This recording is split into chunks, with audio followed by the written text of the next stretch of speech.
Boa noite, Oswaldo. Boa noite, Fábio. Tudo jóia? Graças a Deus, tudo bem. Vamos então começar mais um Evangelho, né? Graças a Deus. Dando boa noite a todo mundo que vai entrando aí na nossa live. Pessoalzinho que, a hora que eu já entro, já tá dentro da sala quase aqui.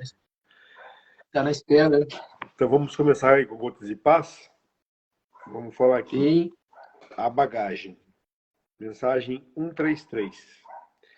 Seria muito bom para nós se de tempos em tempos parássemos para refletir no tipo de bagagem que carregamos dentro de nós.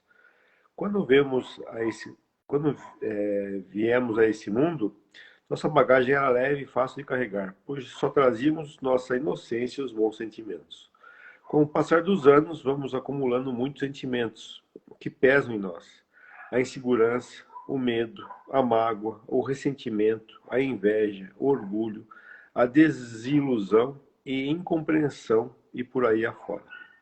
Assim começamos a sentir o peso dessa bagagem interior, que a cada dia se torna mais pesada para nós, trazendo cansaço e muitas vezes os males físicos. Se olharmos melhor, veremos que lá no fundo dessa mala, misturado a tudo, encontraremos a alegria de viver, a esperança, o perdão, a vontade de sermos úteis, a nossa paciência, a tolerância, a fé, a coragem e o amor. Sentimentos esses que nos tornam leves, serenos e só nos trazem a paz. Cabe a nós decidirmos o que iremos deixar nessa bagagem. Afinal, somos os donos do nosso destino. Então é chegado o momento de revermos o que contém nossa bagagem, para que possamos fazer aquela arrumação, retirando tudo o que não nos é necessário e deixando espaço para aquilo que realmente necessitamos. Com certeza, ao retirarmos aqueles sentimentos tristes e pesados, só teremos espaço para o que é bom. A nossa bagagem se tornará leve, deixando-nos livres para caminharmos com mais rapidez em direção à felicidade que tanto buscamos. Então, é uma mensagem boa para a gente pensar, né, Oswaldo, do que a gente vai querer levar nessa vida, né? Aqui ainda fala muito de sentimentos, né? Sentimentos bons e sentimentos ruins, para a gente se livrar dos sentimentos ruins e focarmos em sentimentos bons. Mas tem até um outro enfoque, né, que eu gostaria de falar, que a gente passa a vida, né, tentando somar coisas que a gente não vai poder levar, né, as coisas materiais dessa vida, né? Então, e quando você chega ali na sua metade, quase metade da sua vida, ali para os 35, 40 anos, as pessoas muitas vezes começam a entrar em depressão, começam a entrar em crise existencial, porque está vendo que foram criados para acumular matéria aqui na Terra, né? E se isso fosse o certo, né? A gente poderia levar essas coisas embora, a gente não pode. Então a gente tem que dar mais ênfase para juntar aquilo que a gente pode levar aqui da Terra, que são nossas experiências, né? O amor com as pessoas, as amizades. É isso que a gente tem que focar mais na nossa vida terrena. É interessante, né? Seria ah, essa desfazer de bagagem aí, eu dar uma olhada na mala, seria mais ou menos o que a gente fala sempre da reforma íntima, né? É, É olhar para o nosso interior e ver o que nós estamos guardando. Eu sempre falo, a palestra que eu assisti, né, de um psicólogo espírita, o Mário Masi, ele falava, né, nós jogamos lixo para dentro do nosso organismo e ele fica lá e nós vamos remexendo. A Maria, a presidente do centro, ela sempre falava da mala que a gente traz. Ela falava, nós trazemos uma mala, né, uma bolsa, uma mala como se fosse de viagem mesmo. Só que ela disse que nós deveríamos não retornar com essa mala, né? Ou ela falava assim, voltar com uma pochete, com uma bolsinha menor. Na verdade, é a mesma coisa que fala aqui, né? Nós estamos carregando coisas que talvez nós não precisemos, né? Que são coisas que não estão nos ajudando. Então, nós estamos carregando isso à toa, né? Uma mala que está com coisas que não há necessidade de carregar. E ele fala vários sentimentos ruins, né? Que nós acumulamos vários sentimentos ruins. Ele fala inveja, ciúme, orgulho, quer dizer, tudo que é de ruim. E depois lá na frente ele fala que a gente precisa modificar, tirar essas coisas e colocar outras coisas, né? Fé, caridade, amor. Quer dizer, nós devemos trocar, na verdade, os nossos sentimentos. Mas para fazer isso, a gente precisa, como diz, dessa reforma íntima. Eu preciso olhar para dentro de mim, eu preciso olhar o que eu estou fazendo com a minha vida, né? Como que eu estou agindo.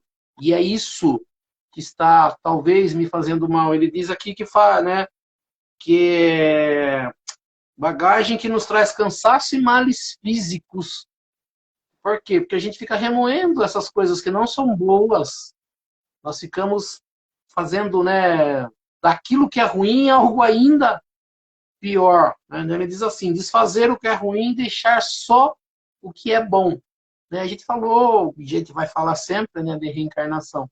A gente reencarna aqui e a gente vem, na verdade, com o que a gente é, ou nós viemos do que nós somos, né? Ou nós estamos aqui como nós somos. Uma reencarnação não muda ninguém, apenas o fato de reencarnar. O que muda são as atitudes tomadas perante a reencarnação. Né? O que eu preparei lá no mundo espiritual e o que é que eu vou fazer aqui no mundo, né, material. Eu falo assim, eu não vou lembrar da minha reencarnação. Não precisa lembrar da reencarnação. O que eu preciso é, quando eu tenho consciência, como nós falamos aqui, sempre nós falamos, e as pessoas têm a consciência do que ela é, do que ela está fazendo e do que ela precisa fazer. Ela, na verdade, não consegue fazer. Seja por preguiça, seja por outra coisa, mas nós temos clareza, né? A gente poderia usar o termo, minha mãe usou muito termo, né? A gente não tem consciência, a gente precisa ter consciência. Consciência de quem nós somos. Consciência do que é que nós estamos fazendo. Consciência do que é que nós precisamos fazer. Porque às vezes, e a gente falou, a gente leva a vida, ou a gente deixa, né, como a música lá do Zeca Pagodinho, a gente deixa a vida nos levar. A gente entra na vida e vai deixando os acontecimentos tomarem conta da nossa vida, e nós vamos correndo, né, como algumas pessoas dizem, correndo atrás do prejuízo. Como se fosse um cavalo que eu largo a rédea e deixo ele correr. Né? Eu tenho que pegar essa rédea e puxar, né? Como se fosse a minha vida, esse cavalo, e trazer aqui. Não, nós vamos para cá, nós vamos para lá. Quer dizer, dar um rumo para a vida, mas sabendo que eu sou o cocheiro, né? Eu sou o comandante desse cavalo que normalmente é a nossa mente, né? E a nossa mente, a gente deixa ela solta e ela vai para lugares horríveis, ela pensa coisas horríveis. Né? O pensar durante um dia, ele acaba fazendo mal para a vida da gente. Se a gente ficar pensando em coisas passadas, ficar pensando em inimigos, ficar pensando em coisas ruins. Quando eu tiro da mente, né, as pessoas, eu vou distrair, vou ler um livro, vou escutar uma música, vou fazer uma oração, vou pensar em Deus, eu vou tirar o foco da minha mente daquilo que é ruim e focar ela em algo bom. Então, a gente, assim, eu preciso ser comandante da minha vida. Eu sou o comandante da minha vida. A gente tem que dizer isso. Eu vou fazer o que é melhor. Eu vou trabalhar, eu vou insistir, eu vou treinar todos os dias para fazer isso melhor. É bem o que você falou, né? Reforma íntima. Vamos deixar as coisas ruins para trás nesse mundo aqui, para quando a gente partir levar só coisa boa. Parece fácil falar. Sim, não, é fácil, não é. A gente precisa treinar, na verdade. A gente precisa ter consciência, né? Começar o dia, eu aprendi, falou assim, isso eu aprendi na Seishonoe. Aquele Masaharu Taniguchi, ele falava, nunca acorde faltando 10 minutos para você sair para o trabalho. Acorde pelo menos 1 hora antes. E dá tempo de você pensar nessa 1 hora que você tem para sair, para você pensar bastante coisa. E ali você pode, numa oração bem feita, né? Num pensamento bem colocado, com a cabeça no lugar, com o tempo, você pode falar, não, hoje eu vou fazer dessa forma, eu quero fazer dessa forma. Quer dizer, preparar o dia antes dele começar. Talvez seja isso. Isso aí. Vamos começar com as orações? Sim. Então nós vamos elevando o nosso pensamento a Deus, a Jesus. convidando os espíritos superiores, nossos amigos espirituais, para que nos auxiliem, para que também participem desse nosso estudo do Evangelho nesta noite. E que aqui nesta noite nós possamos aprender um pouco mais sobre a doutrina espírita, aprender um pouco mais sobre os ensinamentos de Jesus, do Evangelho de Jesus e das leis que nos governam, e pela prece que Jesus nos ensinou. Nós vamos iniciando o nosso estudo do Evangelho nesta noite. Pai nosso que estais nos céus, santificado seja o vosso nome, venha a nós o vosso reino, seja feita a vossa vontade, assim na terra como nos céus. O pão nosso de cada dia nos dai hoje, perdoai as nossas ofensas, assim como nós perdoamos aqueles que nos ofenderam. E não nos deixeis cair em tentação, mas livrai-nos do mal. Que assim seja. Em nome de Deus, em nome de Jesus, nós declaramos iniciado o nosso estudo do Evangelho nesta noite. Que assim seja, graças a Deus e a Jesus. Que assim seja. Então hoje Que a assim seja. gente vai começar um capítulo novo, né? Capítulo Sim, 14 do Evangelho segundo o Espiritismo, que é honrai a vosso pai e a vossa mãe. A gente vai ler os 4 primeiros itens, Oswaldo, isso? na verdade, é o 1 aqui, honrai vosso pai e vossa mãe, e a piedade filial, que vai até o 4, isso, 4 itens. Que é o 4. Então vamos lá, eu vou ler e depois o Isso. Oswaldo faz a explicação. Vamos lá. 1. Vós sabeis, piedade filial. Quem é minha mãe e quem são meus irmãos? O parentesco corporal e o parentesco espiritual. Instruções dos espíritos, a ingratidão dos filhos e dos laços de família. Vós sabeis os mandamentos: não cometereis adultério, não matareis, não furtareis, não prestareis falso testemunho, não fareis mal a ninguém, honrai a vosso pai e a vossa mãe. Passagem que tem em Marcos, capítulo 10, versículo 19, Lucas e Mateus também. Honrai a vosso pai e a vossa mãe, a fim de viver longo tempo sobre a terra, e que o Senhor, vosso Deus, nos dará. Bom, então essa passagem bíblica, né? Agora vem a explicação dita por Kardec. O mandamento: honrai a vosso pai e a vossa mãe é uma consequência da lei geral da caridade e do amor ao próximo, porque não se pode amar o próximo sem amar pai e mãe. Mas a palavra honrai encerra um dever mais a seu respeito, o da piedade filial. Deus quis mostrar com isso que o amor é preciso acrescentar o respeito, as atenções, a submissão e a condescendência, o que implica a obrigação de cumprir com eles, de um modo mais rigoroso ainda, tudo que a caridade manda para com o próximo. Esse deve se estende naturalmente às pessoas que estão no lugar de pai e de mãe, e que têm tanto mais mérito quanto o seu devotamento e é menos obrigatório. Deus pune sempre, de maneira rigorosa, toda violação a esse mandamento. Honrar a seu pai e a sua mãe não é somente respeitá-los, é assisti-los nas necessidades, proporcionar-lhes o repouso na velhice, cercá-los de solicitude, como fizeram para nós em nossa infância. É, sobretudo, para com os pais sem recursos que se mostra a verdadeira piedade filial. Satisfazem esses mandamentos aqueles que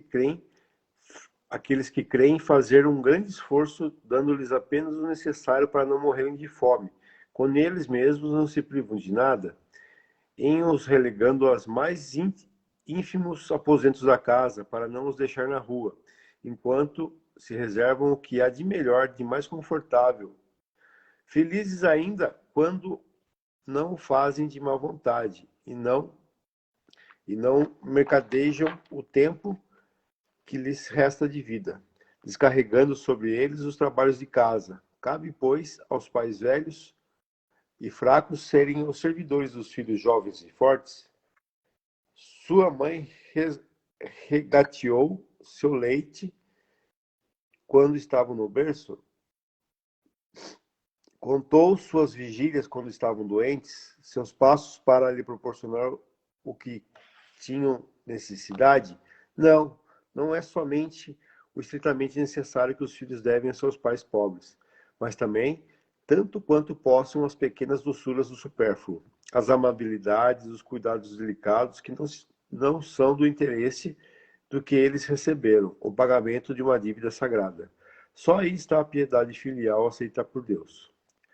Ai, pois, daquele que esquece o que deve aos que sustentaram em sua fraqueza, que com a vida material lhe deram a vida moral, que frequentemente se impuseram duras privações para assegurar seu bem-estar.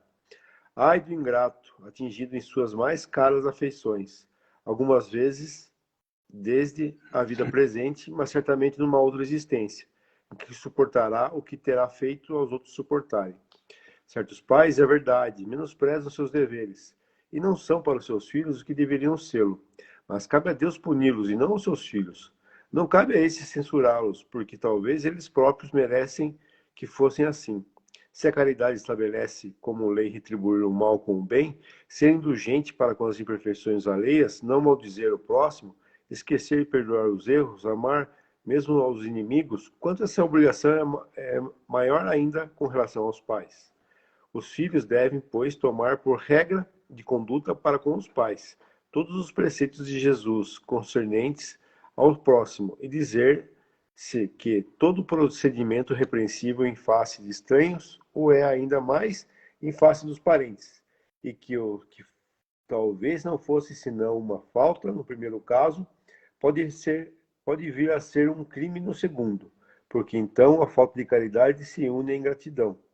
Deus disse: honrai a vosso pai e a vossa mãe, a fim de viverdes longos tempos sobre a terra, que o Senhor vosso Deus vos dará.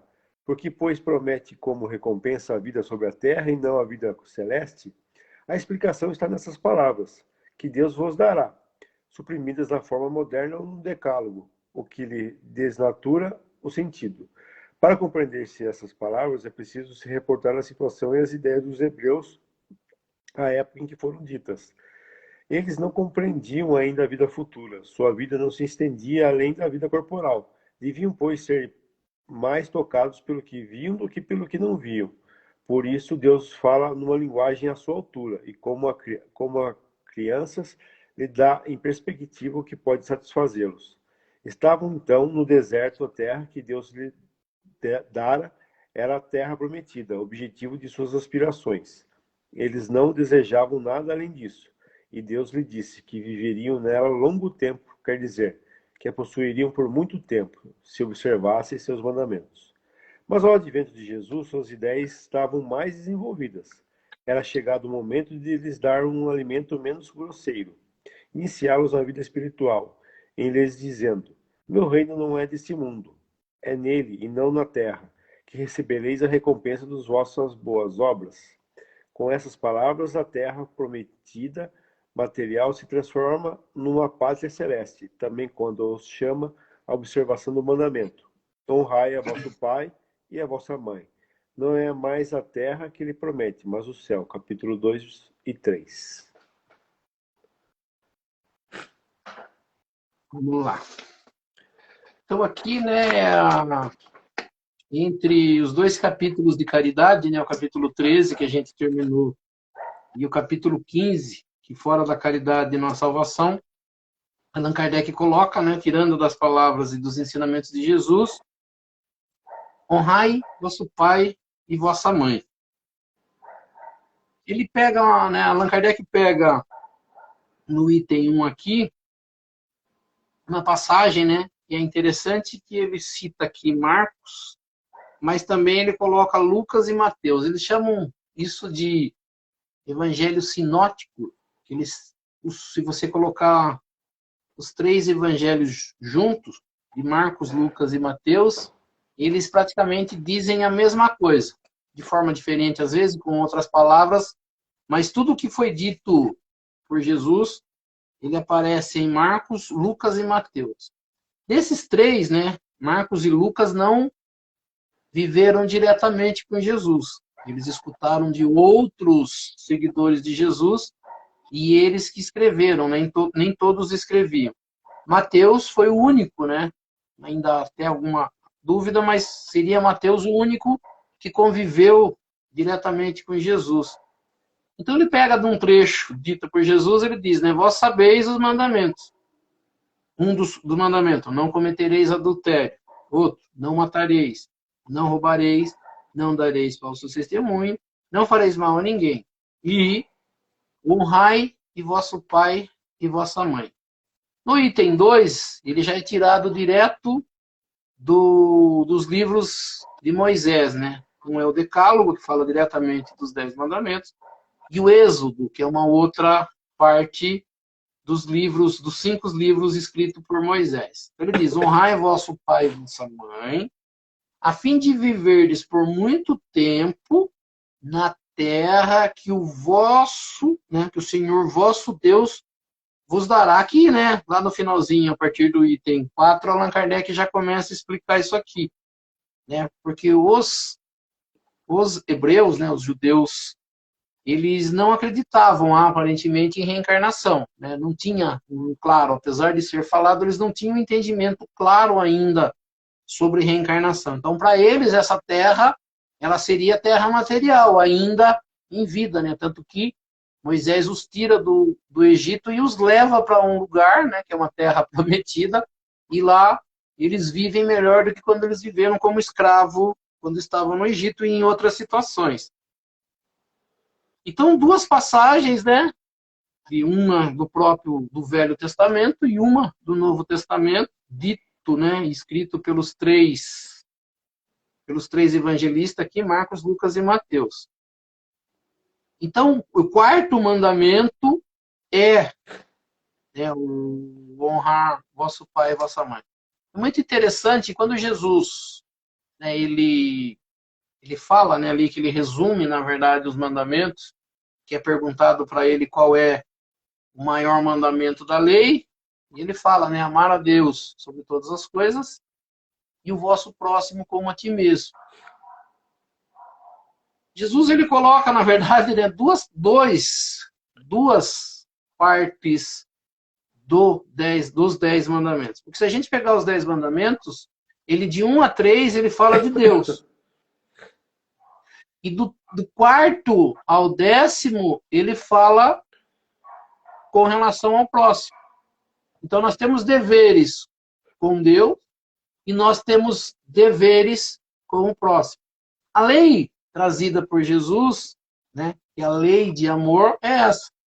É amar a Deus e amar ao próximo. Quando nós vamos estudar ali, capítulo 11, ele fala do amor, né? Capítulo 11. O capítulo 10 fala de perdão, mas o capítulo 11 ele já começa a falar do amor, do amar ao próximo, entendimento do amar ao próximo. No capítulo 12 ele já vem falar do amar aos inimigos. Porque primeiro é amar ao próximo, alguém que está próximo, alguém que a gente gosta, alguém que a gente quer bem. Esse é o próximo. Depois ele é colocado na sequência somente do estudo do Evangelho aqui, ele coloca o amar aos inimigos. Então já passa a acrescentar alguém que a gente não gosta. Alguém com o qual a gente teve problema. E logo em sequência, né, depois do ensinar o que é como fazer caridade, ele coloca honrar o pai e a mãe. Muito interessante, né, porque a gente, se pegar o honrar, né, a palavra honrar, ela é de origem grega, significa reverenciar, estimar, valorizar. Esse é o sentido da palavra honrar. Quando Allan Kardec começa aqui, né, no piedade filial, né, a gente fala assim, compaixão de filhos, né, piedade filial, compaixão de um filho.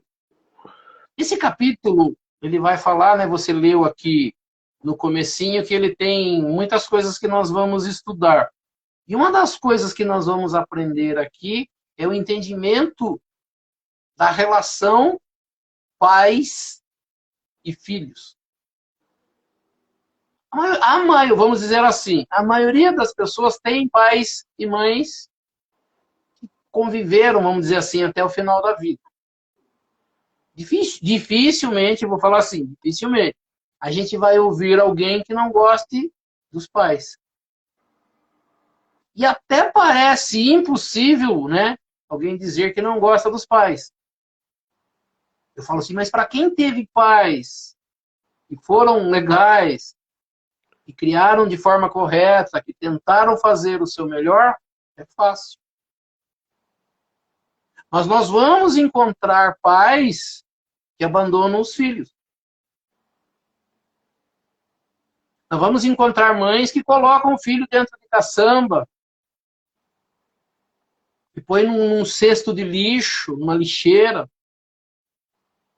Nós temos pais que não querem olhar para a cara dos filhos, que viveram em conflito a vida inteira. E parece impossível isso, né?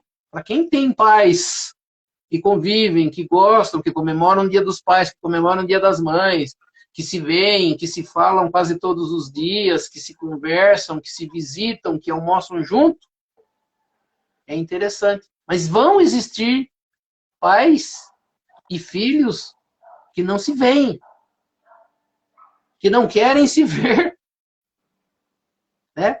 Então, eu falo assim, é muito interessante assim, você colocar um capítulo para falar que eu preciso estimar meu pai e minha mãe. Para muitas pessoas isso seria, mas não precisa falar isso, certo? É impossível alguém que não goste do pai e da mãe. A gente fala assim, já não é tão impossível. E esse capítulo 14, ele vai mostrar bastante isso. Nós vamos ver ali ensinamentos de entendimento para os filhos e entendimento para os pais. Qual é a relação dos pais e dos filhos? Qual é a missão dos pais? Qual é a missão dos filhos? Nós vamos ver nesse capítulo. Iniciando aqui no item 3, Allan Kardec começa dizendo, né? O mandamento, e ele coloca entre aspas, honrai vosso pai e vossa mãe, ele é uma decorrência, ou seja, consequência, segmento da lei geral de caridade e de amor ao próximo. Nós vamos encontrar no Livro dos Espíritos, e eu falo, né, para as pessoas que gostam de estudar, né, muitas não fazem esse entendimento, né? Allan Kardec escreve, na verdade, 5 livros, né? E o primeiro livro é o Livro dos Espíritos, e ele é dividido em 4 partes, sendo ele um livro, o primeiro livro, o Livro dos Espíritos. O que contém no Livro dos Espíritos, essas 4 partes, são partes que serão estudadas nos outros 4 livros. Ele vai tentar explicar melhor o que cada parte do Livro dos Espíritos. E a parte terceira do Livro dos Espíritos é a parte que destrincha ou que demonstra o que se tem.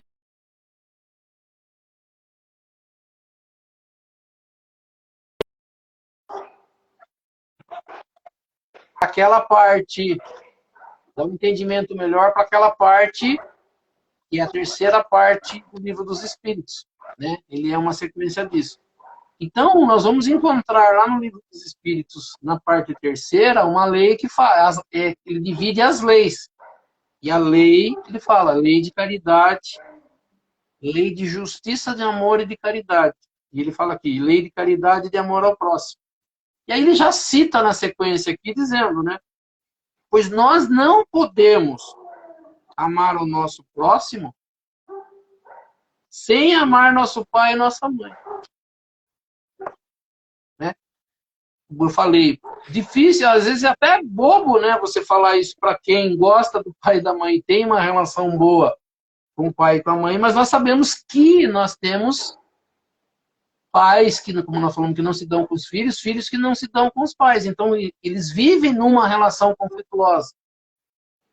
Uma relação de briga mesmo, de não querer ver um o outro, de não... E a gente percebe, ele diz aqui, quer dizer, se a lei de caridade, eu tenho que amar o próximo, né? Também tenho que amar, principalmente, amar pai e mãe. Aí ele diz assim, porém a palavra honrar encerra um dever a mais para com eles. Aí ele usa o termo aqui, o de piedade filial, de compaixão de filho.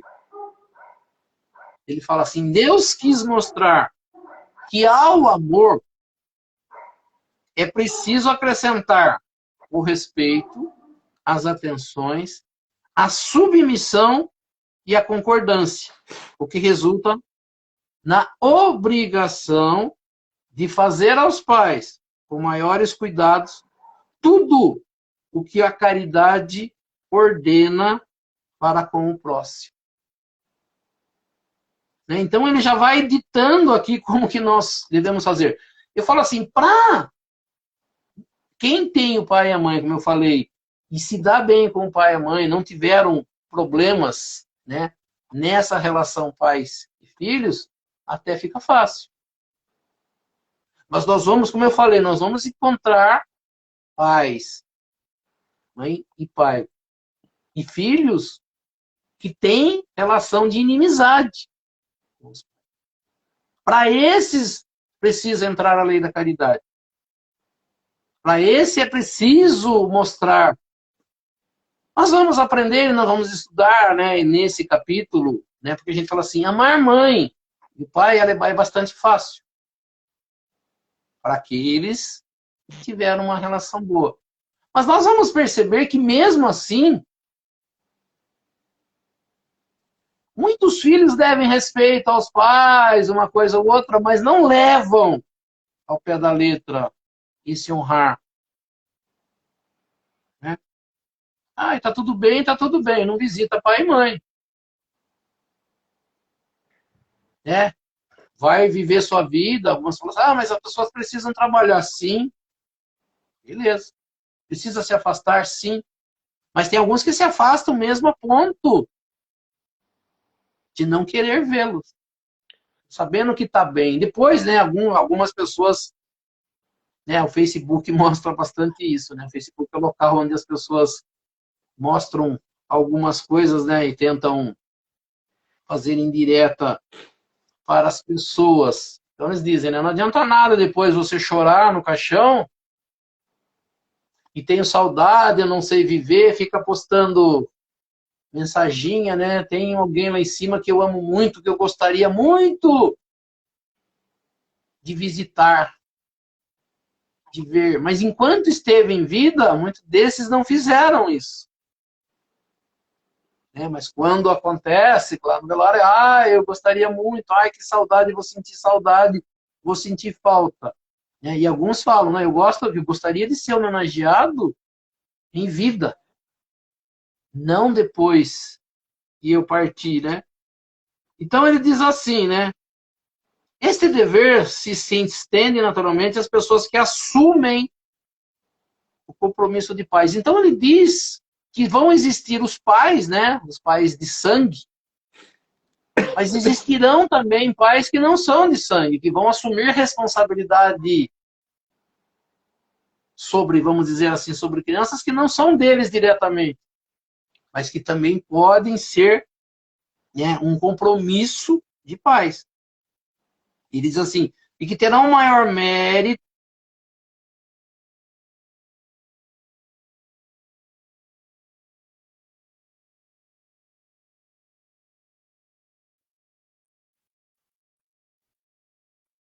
né, gerado mais, né, pela mãe, mas da geração do pai e da mãe, é deles que vem, né, nascer. Nós vamos perceber e ter que aprender, nós vamos aprender mais à frente, que a reencarnação só acontece porque existe um pai e uma mãe.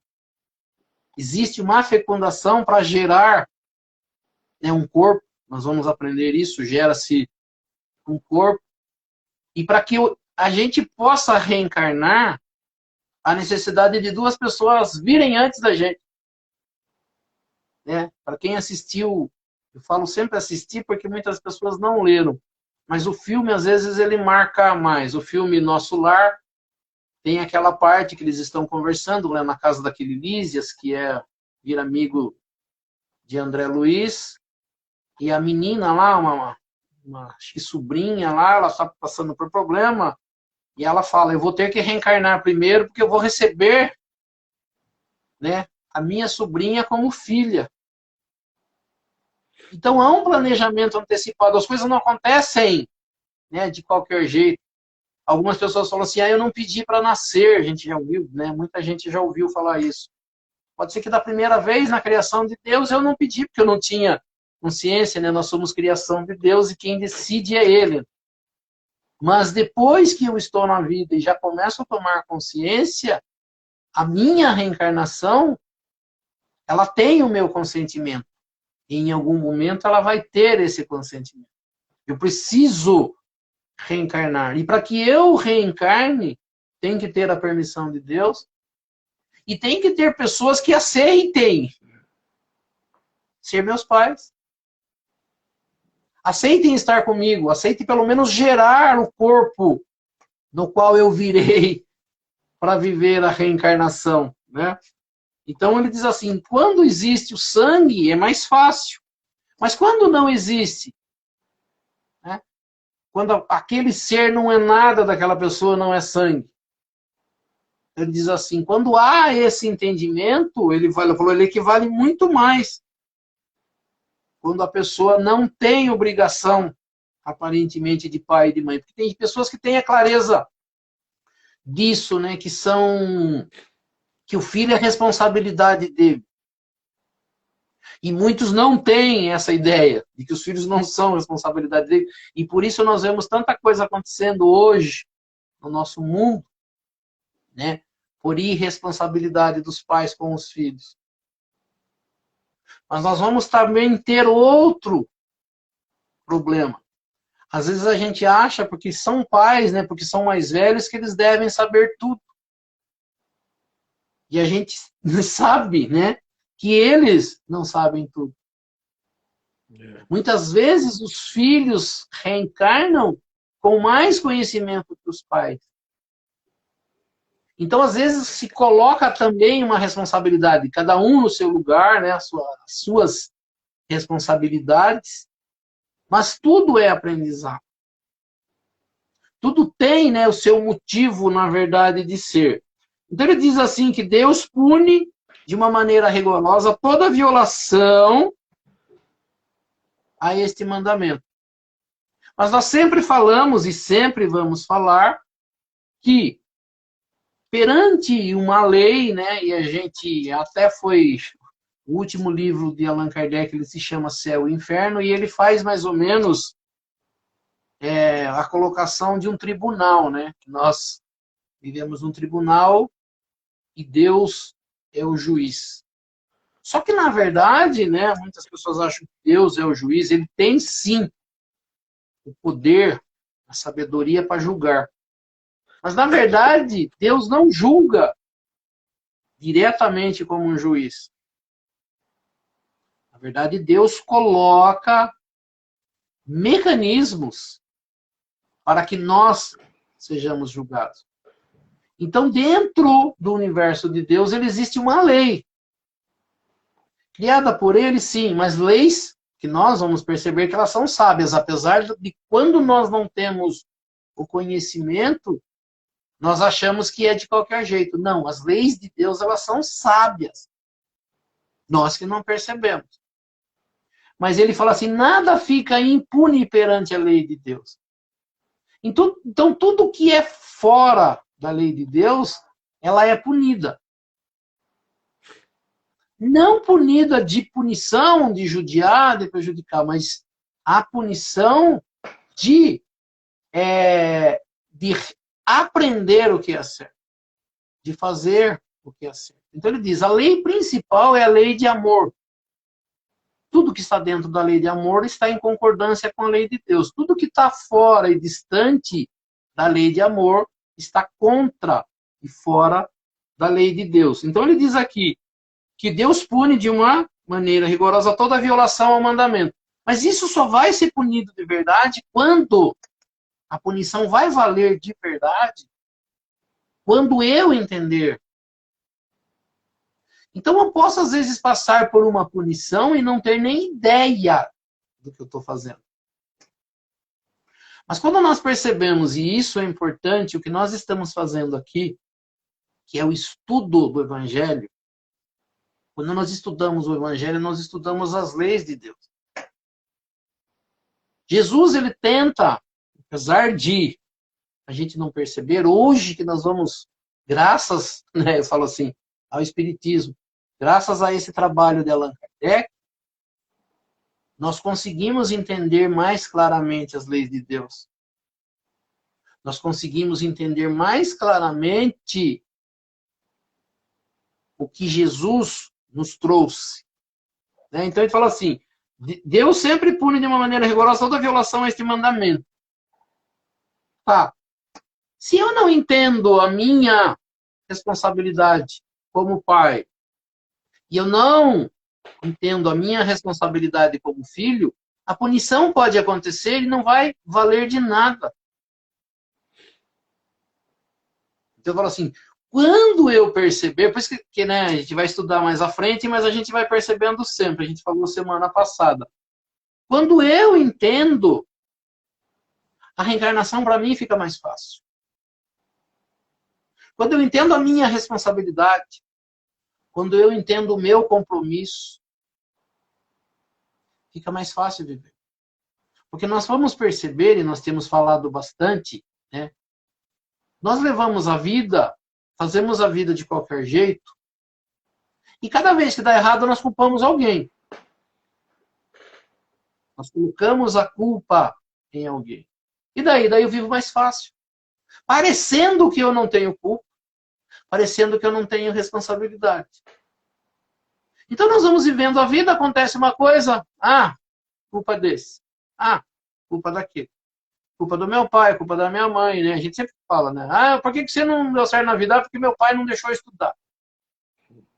Porque meu marido não deixou eu estudar. Minha mulher não deixou eu estudar.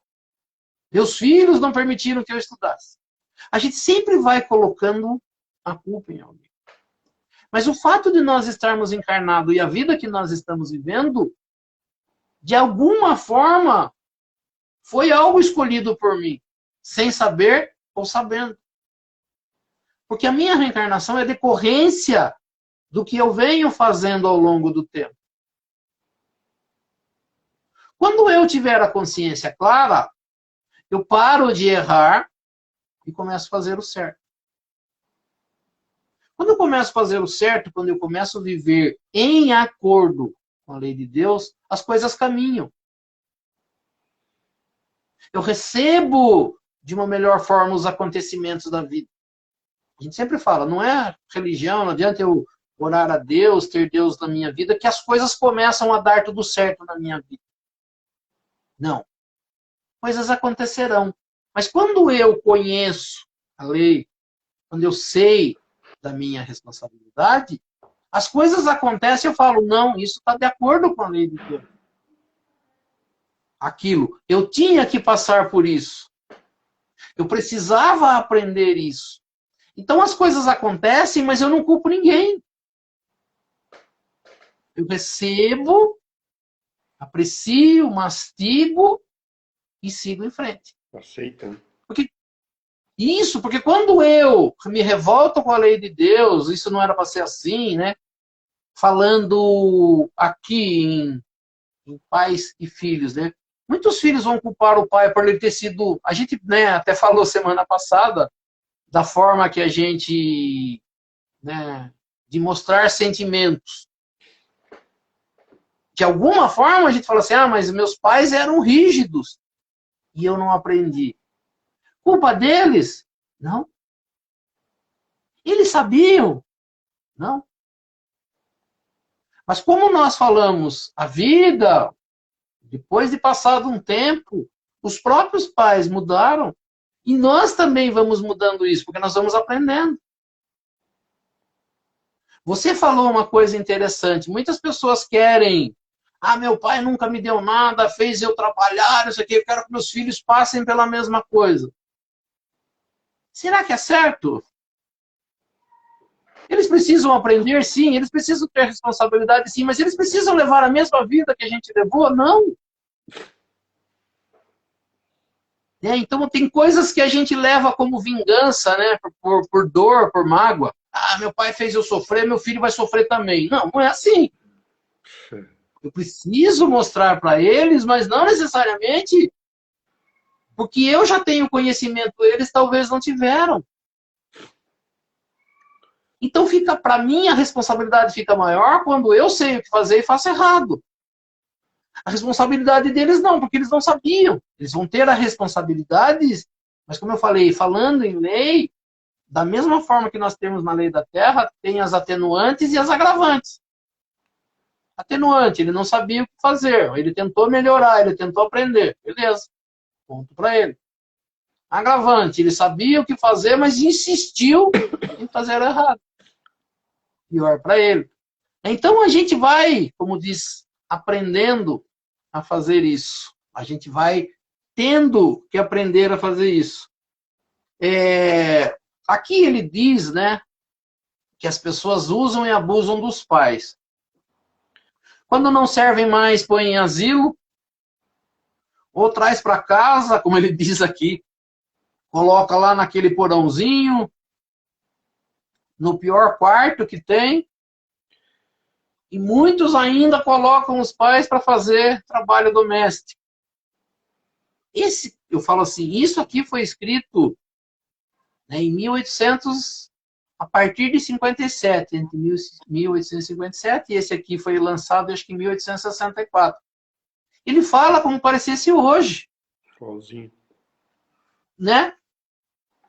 Então a gente fala assim, tem filhos que fazem assim com os pais, sim, que largam os pais num canto e vão por aí e não estão nem um pouco preocupados. E ele fala também, né, que é muito interessante, e nós vamos ver mais à frente também, dos filhos que não tiveram o amor dos pais. Né? E muitas pessoas vão criticar, às vezes, o filho, porque ele está fazendo o que ele aprendeu. Ele não teve o amor do pai, ele não vai devolver o amor ao pai. Ah, filho desnaturado, ou pai desnaturado. Não. Eles estão vivendo o que eles aprenderam a viver. Mas quando nós vamos, e isso é importante, isso nós precisamos, né, fazer da mesma forma, lógico que são com os pais, mas a mesma coisa a gente faz com o próximo. Se eu gosto de um, se é querido, é próximo, eu cuido. Se é distante, se não é tão bonzinho, eu dispenso. Mas o que diz, o que ensina a lei de amor e caridade? Que eu tenho que amar o meu próximo. Eu tenho que fazer a eles aquilo que eu gostaria que eles me fizessem. Eu tenho que amar os inimigos. Então, muitos pais são inimigos dos filhos. Muitos filhos viraram inimigo dos pais. E da mesma forma, eu vou ter que usar a lei de amor ao próximo e recuperar isso. Para quê? Para que eu possa evoluir. Para que eu possa, na verdade, crescer. Aqui eles dizem, né, que ele entra depois no item 4. Aqui, né, só para explicar isso que eu estava falando agora, ele diz assim, se a lei da caridade estabelece pagar o mal com o bem, ser indulgente para com as imperfeições dos outros, não maldizer o seu próximo, esquecer e perdoar as faltas, até mesmo amar os inimigos, quanto maior não é esta obrigação com relação aos pais. Os filhos devem, portanto, tomar por regra de conduta para com os pais os ensinamentos de Jesus para com o próximo. O pai, a mãe, os filhos, eles são próximos. Uma relação diferente de pai, né, de sangue, mas são próximos. E nós vamos ver depois a relação de Jesus com a mãe dele, né, quando vai falar daquele de quem são meus pais, quem são meus irmãos, quem é meu pai, quem é minha mãe, quem são meus irmãos. Ali ele vai explicar. Mas ele diz assim, né, que há uma relação de próximo. A mesma conduta que eu tenho para com o próximo, eu devo ter com os pais. A mesma conduta que eu tenho com os pais, eu vou ter que ter para o próximo. Lógico que depois que eu aprender isso, depois que eu aprender, né, a lei de amor, no item 4, ele já começa a explicar, né, sobre reencarnação e sobre aquilo que foi dito, né, no decálogo, que está no item, acho que o 1, né, ele é no item 2. Honrai vosso pai e vossa mãe, que ele pega o item do decálogo, ele diz assim, honrai vosso pai e vossa mãe, a fim de viverdes por muito tempo na terra que o Senhor, vosso Deus, vos dará. Ele começa explicando, né? Deus disse, honrai vosso pai e vossa mãe, a fim de viverdes por muito tempo na terra que o Senhor, Deus, vos dará. Ele diz assim, por que então promete como recompensa a vida na terra e não na vida celeste? Alguns vão dizer isso. Alguns entenderam isso. Os judeus, na verdade, entenderam isso. Os judeus, por não ter ainda um entendimento sobre a reencarnação, eles entenderam que a terra que Deus prometeu a eles era aqui na terra mesmo, ainda na vida que eles estavam vivendo naquele momento. Aí, Allan Kardec começa explicando, ele diz assim, a explicação se encontra nessas palavras. Aí ele põe entre aspas aqui, que Deus vos dará. Que foram, ele diz assim, que em algumas partes, em algumas Bíblias, Allan Kardec teve algum cuidado quando ele foi escrever o Evangelho, ele usou duas Bíblias, eu acho. Uma de uma tradução francesa lá, que existia, e uma de um tal de Saci, ou alguns falam Sassi, para ele.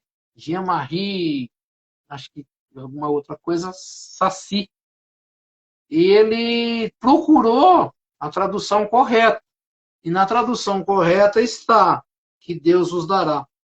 Que foram suprimidas na forma moderna do decálogo e por isso alteram-lhe completamente a significação. A gente tem falado algumas vezes, e isso é muito importante ser falado, o entendimento errado do que se está na Bíblia, uma tradução errada da Bíblia, uma troca de uma palavra, uma troca de um sentido de uma palavra, ele muda o entendimento.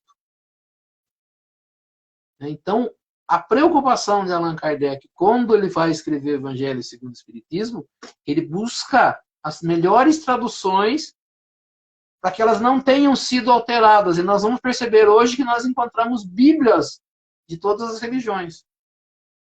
Bíblias traduzidas. E quanto mais tradução tem, mais modernizado eles ficam. Ele diz aqui, né? A tradução moderna suprimiram as palavras que Deus vos dará. E ele falou que muda totalmente o sentido. Ele diz assim, para compreender estas palavras, é preciso voltar às ideias, aos pensamentos dos hebreus naquela época, e em que foram ditas.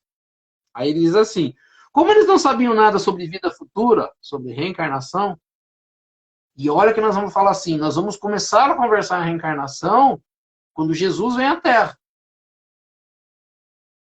Só que, eu falo assim, nós estamos hoje, há mais de 160 anos que foi escrito o Livro dos Espíritos,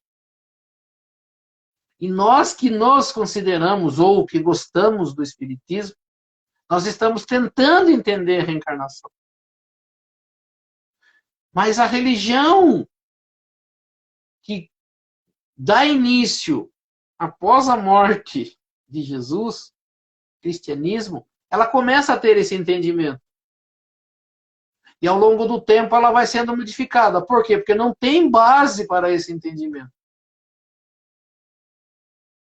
Jesus tenta explicar, mas não consegue. Ele deixa os seus apóstolos para seguirem isso. Ele diz para nós, né, que para alcançarmos o reino dos céus é preciso nascer de novo.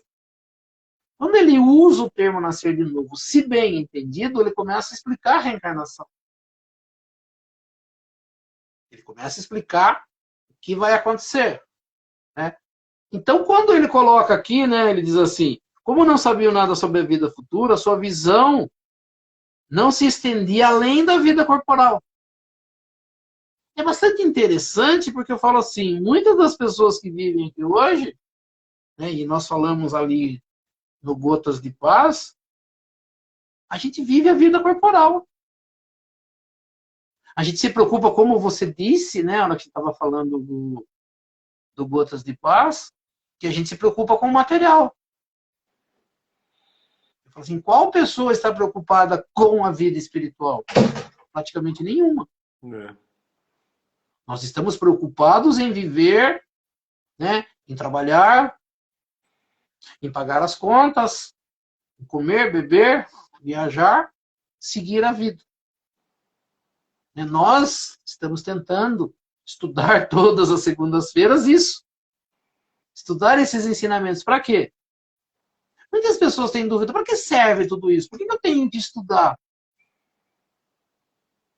Eu tenho que pegar o ensinamento de Jesus e ficar aqui falando uma hora, né? Uma hora e pouquinho aqui sobre isso. Alguns vão falar assim, muitas pessoas acham que é besteira isso aí. Não sai disso, a conversa é a mesma. Né? Então eu falo assim, então a gente não tem ideia. Eu falo assim, isso passado muito tempo depois da vinda de Jesus aqui. Mas eles dizem aqui que a vida dos hebreus, ela não se estendia além da vida corporal.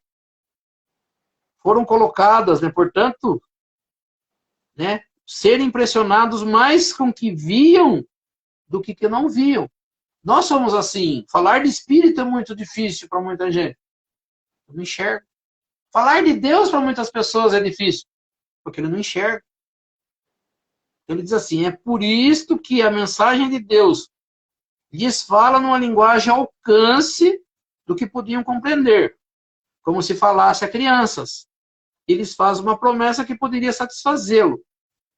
Eles ainda estavam no deserto. Quando foi escrito o Decálogo, quando Moisés traz o Decálogo, eles estavam vagando pelo deserto, em busca de um lugar. Né?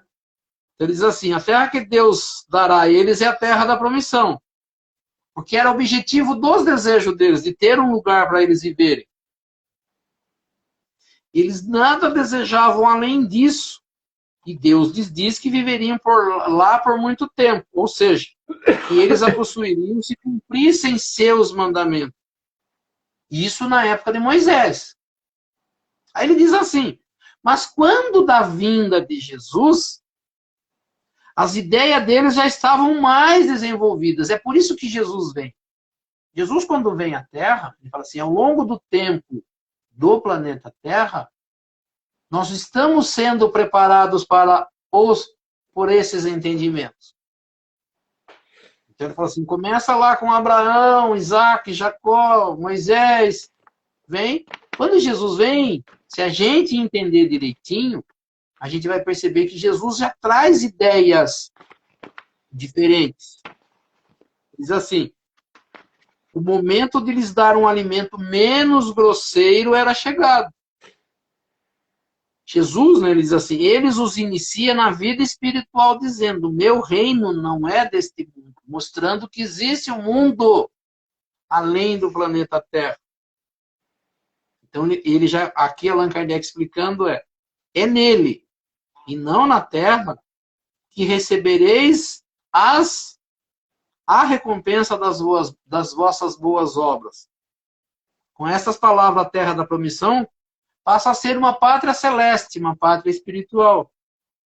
Assim, quando lhe recomenda o respeito ao mandamento, honrai vosso pai e vossa mãe, já não é mais na terra que lhe é prometido, mas sim no céu, que é o que encerra esse item, né?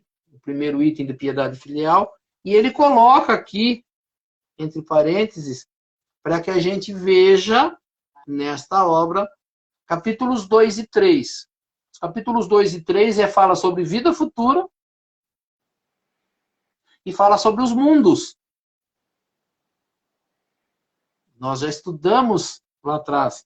Mas, então, a gente fala assim, quando a gente entender que a nossa vida na Terra, ela não é uma vida só de uma vida, e que é uma sequência, a gente precisa começar a pensar o que me espera na vida futura.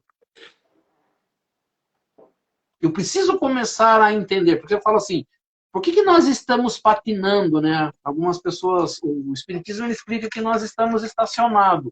Nós vamos reencarnando, reencarnando, reencarnando, mas estamos fazendo um progresso bastante pequeno.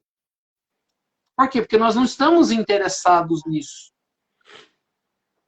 Como você falou, e é o que falou Gotas de Paz, nós estamos interessados na nossa vida material. Melhorar para quê? Para que fazer reforma íntima? Para que amar inimigo? Para que perdoar? De que vale isso? Eu não tenho ainda claro na minha mente do que vale isso. Mas quando eu vejo as dificuldades da vida, por que é que eu estou vivendo dificuldades? Porque a vida está acontecendo desse jeito, e eu coloco a reencarnação, eu começo a falar, mas espera aí, por que eu estou vindo com esses problemas? O que eu fiz para merecer isso? Eu tenho que saber, eu tenho que ter uma ideia, mais ou menos, do motivo das coisas estarem acontecendo. Porque senão eu fico nessa vida e está tudo bem ou não está tudo bem. Quer dizer, mas eu não faço nada para modificar. Mas a ideia de Jesus é que a gente modifique. Que a gente compreenda por que as coisas estão acontecendo assim. Por que a minha vida não dá certo? Por que eu estou patinando? Por que eu tenho dificuldade em relacionamento com esta ou com aquela pessoa, se não existir reencarnação? Da onde veio isso?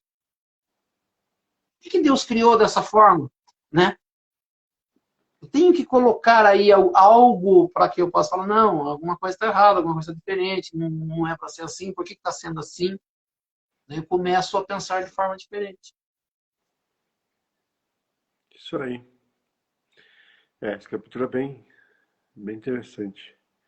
Embora Ele começa um pouquinho complicado, meio difícil, mas depois ele é assim, a gente fala assim, a gente vai ter entendimento bem claro sobre essa relação pais, né, pais e filhos. Igual você falou, né? Parece ser bem bobo, né? Bem óbvio, mas tem muitas histórias nas famílias que fazem a gente ter que reforçar isso. Né?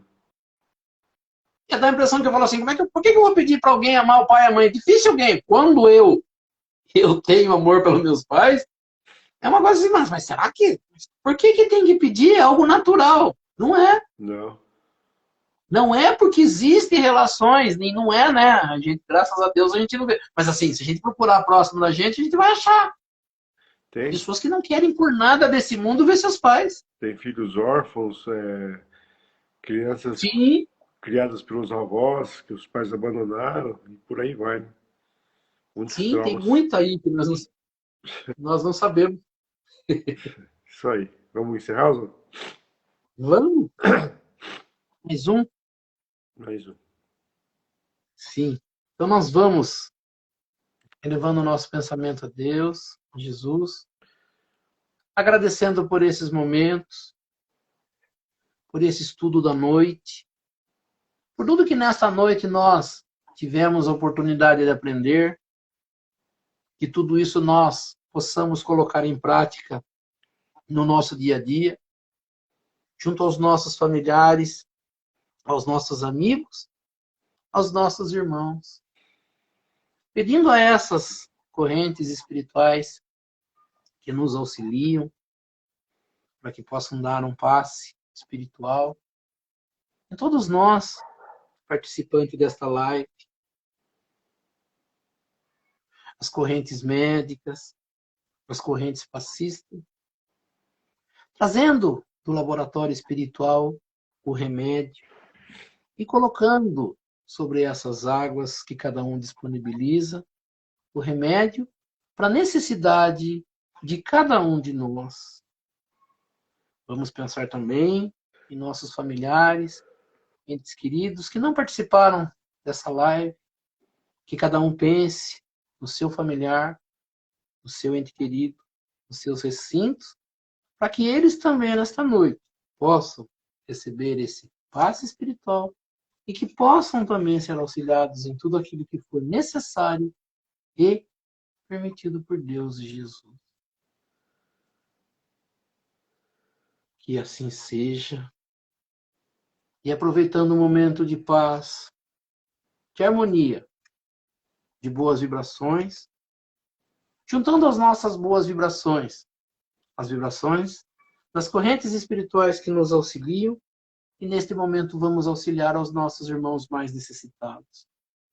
Onde quer que se encontre o irmão necessitado, que nós possamos chegar até eles, levando até eles essas melhores vibrações, sejam nas penitenciárias, nas cadeias públicas, nos hospitais, asilos, orfanatos, casas de caridade, casas de correção, estabelecimentos de ensino, clínicas para tratamento de dependentes de álcool e de droga, hospitais para cura e tratamento de doentes, os doentes de câncer, ou de qualquer outra doença ou moléstia que aflija ao espírito humano, ou mesmo nos recintos onde se encontra o irmão necessitado, ou mesmo nas ruas onde se encontra um irmão desamparado, desabrigado, nós possamos chegar até eles, levando até eles essas melhores vibrações. Que assim seja. E lembrando as palavras de Jesus que disse, onde houverem 2 ou mais irmãos reunidos em meu nome, lá eu estarei no meio deles. E acreditando firmemente que Jesus se faz presente neste momento, nesta live. Eu sei que cada um tem um pedido especial para fazer a ele. E aproveitando então o momento de concentração, que cada um possa fazer o seu pedido ao nosso Mestre Jesus e a Deus Pai Todo-Poderoso. E assim seja, graças a Deus e a Jesus.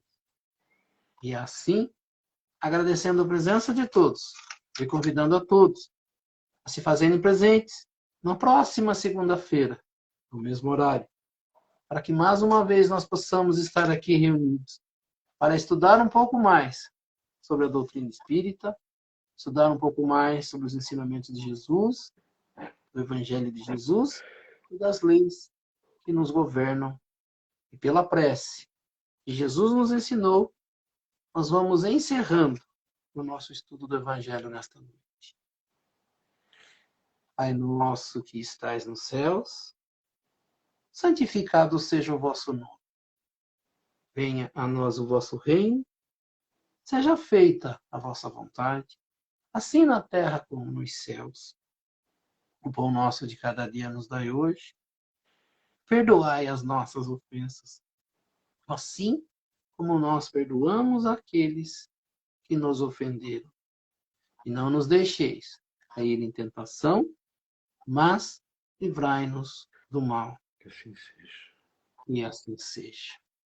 Em nome de Deus, em nome de Jesus, nós declaramos encerrado o nosso estudo desta noite. E assim seja, graças a Deus e a Jesus. Isso aí. Que assim seja. Isso aí.